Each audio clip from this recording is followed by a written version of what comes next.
इस वीडियो में हम क्लास 9th मैथ्स की प्रश्न बैंक 2022 के चैप्टर नंबर 7 के क्वेश्चन नंबर 9, 10, 11 और 12 को सॉल्व करेंगे। इससे पहले वाले वीडियो में हमने क्वेश्चन नंबर 5, 6, 7 और 8 को सॉल्व किया था। तो अगर आपने वो वीडियो नहीं देखा है तो आपको उस वीडियो की लिंक इस वीडियो के डिस्क्रिप्शन में मिल जाएगी, आप वहां से जाकर देख सकते हैं। चलिए देखते हैं क्वेश्चन नंबर 9 क्या है। क्वेश्चन नंबर 9 है, ABC एक समकोण त्रिभुज है जिसमें कोण A 90 अंश और AB बराबर AC, तो कोण B और कोण C ज्ञात कीजिए। यहां पर एक समकोण त्रिभुज ABC दिया गया है जिसमें कोण A समकोण है, मतलब यहां पर 90 अंश का कोण बनेगा और कहा गया है कि AB भुजा AC के बराबर है। तो बहुत ही आसान क्वेश्चन है। चलिए क्वेश्चन को सॉल्व करते हैं।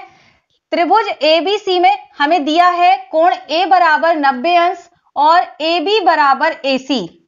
अब देखिए यहां पर भुजा AB AC के बराबर है, इसीलिए AB के सामने का कोण यानी AB का सम्मुख कोण C और AC का सम्मुख कोण B, ये इसके सामने का कोण है और ये इसके सामने का कोण है, तो ये दोनों कोण भी बराबर होंगे।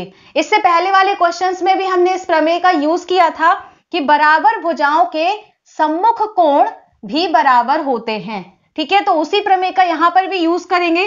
तो हमने यहां पर लिखा है कि AB बराबर AC है, तब AB का सम्मुख कोण C है, तो हम लिख सकते हैं कोण C बराबर कोण B होगा।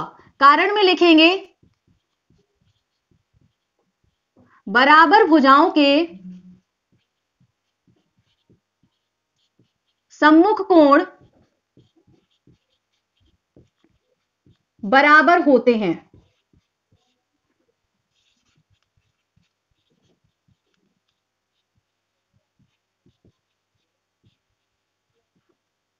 ठीक है, अब देखिए हम जानते हैं कि त्रिभुज के तीनों कोणों का योग कितना होता है, 180 अंश होता है। तो यही हम यहां पर लिखेंगे कि कोण A प्लस कोण B प्लस कोण C बराबर 180 अंश। ठीक है, अब देखिए कोण A का मान है 90 अंश, तो यहां लिख दिया, प्लस कोण B प्लस देखिए अभी हमने देखा कि कोण C किसके बराबर है, कोण B के, तो हम कोण C की जगह पर भी कोण B लिख सकते हैं। अब यहां पर ये 90 बराबर किस तरफ आएगा, तो ये माइनस का हो जाएगा और ये दो B हैं जो ये जुड़ जाएंगे, तो दो कोण B आ जाएगा बराबर 180 अंश माइनस 90 अंश। अब यहां पर दो कोण B बराबर 180 में से 90 घटाएंगे तो आएगा 90। अब यहां पर दो गुणा कर रहा है, तो जब बराबर किस तरफ आएगा तो भाग करेगा, तो 90 भाग 2 हो जाएगा। 2 से भाग देंगे तो 2 चौको 8, 1 बचेगा, तो 1 और 0 10, मतलब 2 पंचे 10, तो कोण B बराबर आ गया 45 अंश। अब देखिए कोण B और कोण C बराबर हैं, इसलिए हम लिख सकते हैं कि कोण B बराबर कोण C बराबर 45 अंश। यही हमारा आंसर हो जाएगा। हमें ज्ञात करना था कोण B और कोण C क्या है, तो कोण B भी 45 अंश होगा और कोण C भी 45 अंश होगा। तो अब हम करेंगे क्वेश्चन नंबर 10।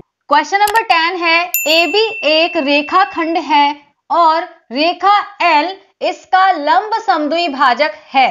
तो देखिए यहां पर AB एक रेखाखंड है और L इसका लंब समद्विभाजक है, मतलब जो L है वो AB पर लंब है। इसका मतलब यहां पर और यहां पर 90 अंश के कोण बनेंगे। ठीक है, और समद्विभाजक है, तो समद्विभाजक का मतलब समान दो भागों में बांटना। मतलब ये क्या करता है, L AB को दो बराबर भागों में बांटता है, तो एक भाग ये और एक भाग ये, मतलब AC बराबर BC हमसे कहा गया है। फिर कहा गया यदि L पर स्थित बिंदु P, यहां पर L रेखा है, इस पर एक बिंदु P स्थित है, तो दर्शाइए कि P बिंदुओं A और B से समदूरस्थ है। बिंदु P बिंदु A से और B से समान दूरी पर है, मतलब हमें सिद्ध करना है कि PA बराबर पीबी है। अगर हम ये सिद्ध कर दें कि पीए और पीबी बराबर हैं, तो हम ये कह सकते हैं कि पी बिंदु ए और बिंदु बी से समदूरस्थ है। ठीक है, तो चलिए क्वेश्चन को सॉल्व करते हैं। सबसे पहले लिखेंगे, दिया है हमें, यहां पर दिया गया है कि रेखा एल ए बी का लंब समद्विभाजक है। अगर ये लंब समद्विभाजक है तो अभी मैंने बताया ये हम यहां पर कोण 1 और 2 मान लेते हैं, तो हम कह सकते हैं कि कोण 1 बराबर कोण 2 बराबर 90 अंश। ठीक है, और समद्विभाजक है इसलिए AC बराबर BC हो जाएगा। इतना समझ में आ गया होगा। अब हम लिखते हैं यहां पर सिद्ध करना है, तो हमें क्या सिद्ध करना है, PA बराबर PB। ठीक है ना, अगर हम PA बराबर PB सिद्ध कर देते हैं, इसका मतलब हो जाएगा कि बिंदु P A से और बिंदु B से समान दूरी पर है। तो यहां पर हम दो त्रिभुज लेंगे और उन्हें सर्वांग सम दिखाएंगे। तो यहां पर हम त्रिभुज ले लेंगे PCA और PCB। जब आपको त्रिभुजों के नाम ले रहे हैं तो आपको नाम लेते समय बहुत ही ध्यान रखना है। अगर आप त्रिभुजों के नाम सही नहीं लेंगे तो आपका ये क्वेश्चन गलत माना जाएगा। तो इसलिए जब आप नाम लीजिए, जब भी नाम लिखिए तो आप ध्यान से लिखिए। देखिए यहां पर त्रिभुज PCA व त्रिभुज PCB में देखिए मैंने किस तरह से लिया है, PCA PCB। ठीक है, ये त्रिभुज, तो इन दोनों त्रिभुजों में हम देखेंगे यहां पर हमें क्या क्या दिखाया गया है बराबर। यहां पर कोण 1 बराबर कोण 2 बराबर 90 अंश हो जाएगा। कोण 1 बराबर कोण 2 बराबर 90 अंश होगा। और देखिए यहां पर जब हम त्रिभुज PCA लेते हैं तो PC भुजा आती है, और फिर जब हम PCB लेते हैं तो भी PC भुजा आती है। मतलब ये भुजा दोनों में उभयनिष्ठ है। तो PC बराबर PC, कारण में लिख देंगे उभयनिष्ठ। अब देखिए तीसरी चीज क्या बराबर है, यहां पर हमें यह दिया गया है AC बराबर BC, ये भी हमें दिया गया था, तो ये भी लिख दिया AC बराबर BC, कारण में लिख दीजिए दिया है। दिया है का मतलब ये देखिए लंब समद्विभाजक है ना, तो ये हमने दिया है कि भाग में लिखा हुआ था तो ये लिख दिया। ये तीन चीजें बराबर दिखा दी, इसलिए यहां पर ये दोनों त्रिभुज सर्वांग सम हो जाएंगे। किस सर्वांग समता से होंगे, देखिए यहां पर हमने ये भुजा दिखाई, ये कोण दिखाया और फिर भुजा दिखाई, मतलब भुजा कोण भुजा मींस साइड एंगल, साइड सर्वांग समता से। ठीक है, अब देखिए अगर ये दोनों त्रिभुज सर्वांग सम हैं तो इनके सभी संगत अवयव भी बराबर होंगे। तो AP इस त्रिभुज की भुजा है और PB इस त्रिभुज की भुजा है, ये दोनों भी भुजाएं बराबर हो सकती हैं। ठीक है ना, तो हम यहां पर लिख देंगे PA बराबर PB, कारण में लिख देंगे CPCT से। CPCT को हिंदी में बोलते हैं सर्वांग सम त्रिभुजों के संगत अवयव से। तो इतना बड़ा लिखने की जरूरत नहीं है, हम शॉर्ट फॉर्म पे भी लिख सकते हैं। तो इस तरह से हमने क्या सिद्ध कर दिया, PA बराबर PB, यही हमें सिद्ध करना था। हम यहां पर लिख सकते हैं अतः बिंदु P बिंदु A व B से समदूरस्थ है।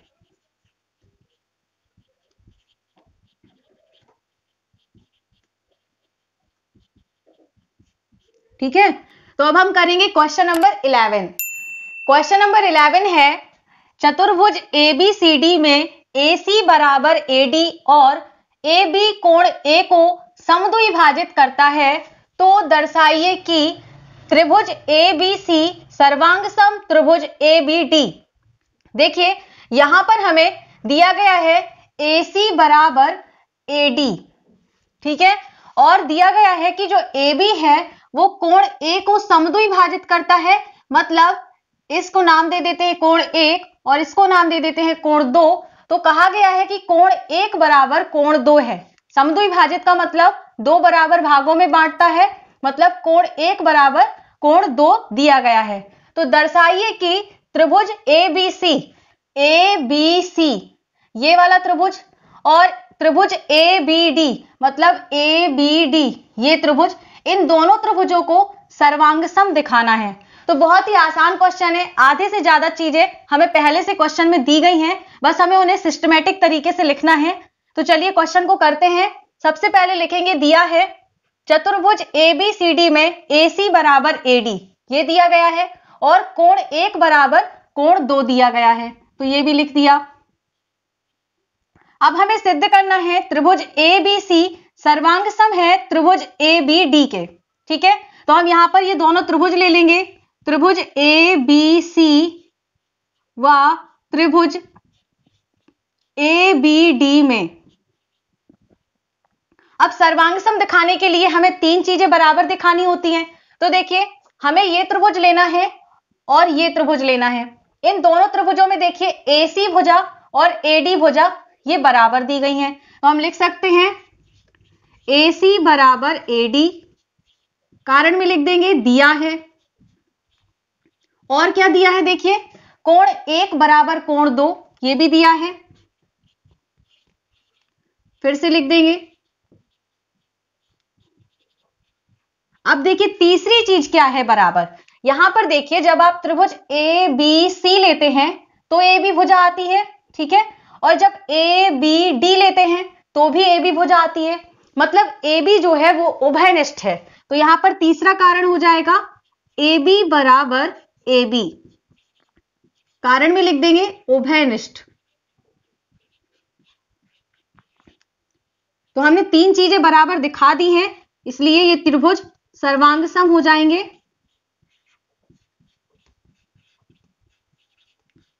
अब देखिए कौन सी सर्वांग समता लगी है, देखिए यहां पर ये भुजा, बीच का कोण और ये भुजा, मतलब भुजा कोण भुजा, साइड एंगल, साइड सर्वांग समता।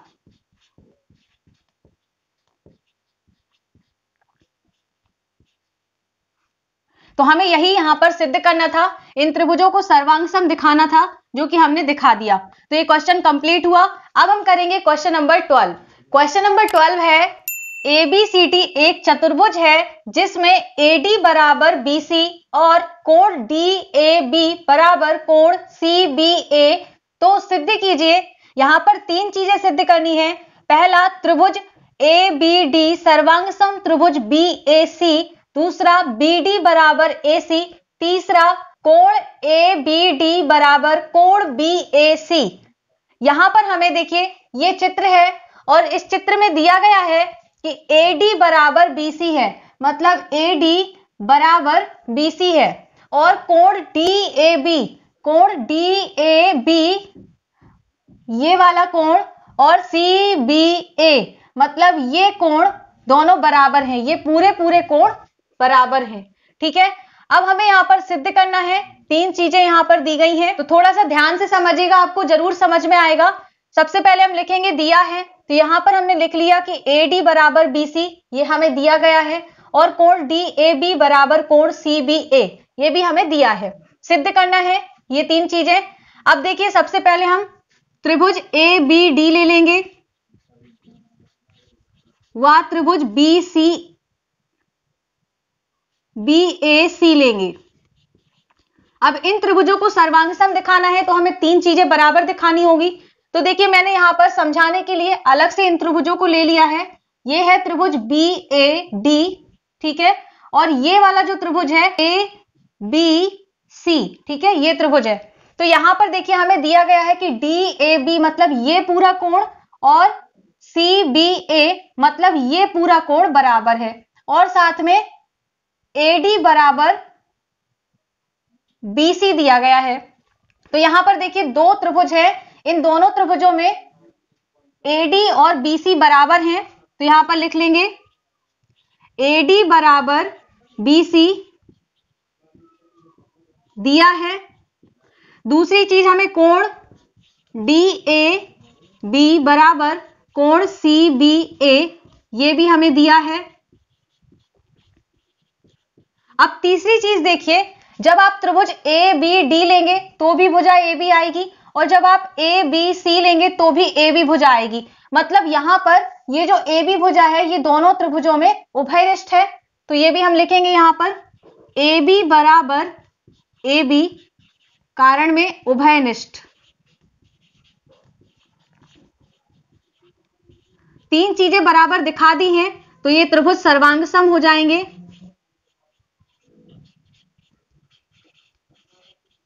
किस सर्वांग समता से होंगे? तो देखिए यहां पर हमने क्या क्या दिखाया, ये भुजा दिखाई, ये कोण बराबर है और ये भुजा, मतलब भुजा कोण भुजा सर्वांग समता से यहां पर बराबर हो जाएंगे। तो साइड एंगल साइड सर्वांग समता।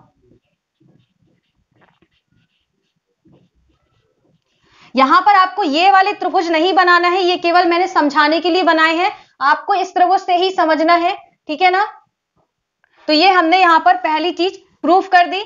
अब देखिए यहां पर हमने इन दोनों त्रिभुजों को सर्वांग सम दिखाया है, तो देखिए यहां पर BD और AC ये इन दोनों सर्वांग सम त्रिभुजों की ही भुजाएं हैं, तो ये क्या हो जाएंगी, बराबर हो जाएंगी CP CT से। तो दूसरी चीज हमारी सिद्ध हो जाएगी BD बराबर AC CP CT से।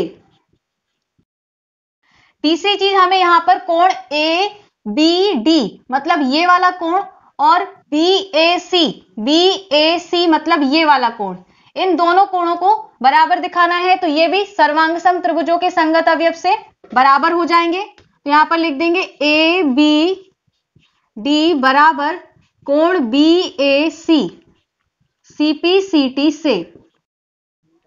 यहां पर हमने त्रिभुज ABD ये त्रिभुज लिया और BAC ये वाला त्रिभुज लिया और इन दोनों त्रिभुजों को सर्वांग सम दिखाया है। तो यहां पर ये भुजा इसके बराबर दी गई थी, ये कोण इसके बराबर दिया गया था और AB भुजा ये दोनों में उभयनिष्ठ थी, तो ये सर्वांग सम हो गए। अब इसके बाद ये दोनों त्रिभुज सर्वांग सम हैं, इसीलिए क्या हो जाएंगे, सर्वांग सम त्रिभुजों के संगत अवयव से BD AC के बराबर हो जाएगी, तो ये लिख दिया। अब इसी तरह से यहां पर ABD मतलब इस कोण को BAC मतलब इस कोण के बराबर दिखाना था, इस कोण को इसके बराबर दिखाना था, तो ये भी सर्वांग सम त्रिभुजों के संगत अवयव से बराबर हो जाएंगे। तो इस तरह से हमने इस चैप्टर के सारे क्वेश्चंस को कंप्लीट कर लिया। आई होप कि आपको यहां तक के सारे क्वेश्चंस अच्छे से समझ में आ गए होंगे। अगर आपको कोई भी डाउट है तो आप मुझसे कमेंट सेक्शन में पूछ सकते हैं, और अगर क्वेश्चंस अच्छे से समझ में आ गए हैं तो वीडियो को लाइक कर दीजिए। आपके लाइक करने से ही मुझे पता चलता है कि आपको क्वेश्चंस अच्छे से समझ में आ गए हैं। अगर आप मेरे चैनल पर पहली बार आए हैं तो चैनल को सब्सक्राइब करके नोटिफिकेशन बेल आइकन को प्रेस करके ऑल पर जरूर क्लिक कर दीजिए, ताकि आपको प्रश्न बैंक के आगे आने वाले वीडियोस की नोटिफिकेशन मिल सके। और अपने फ्रेंड्स को भी ज्यादा से ज्यादा शेयर करिए ताकि ये वीडियो उनकी भी हेल्प कर सके। तो मिलते हैं नेक्स्ट वीडियो में। Thanks for watching this video.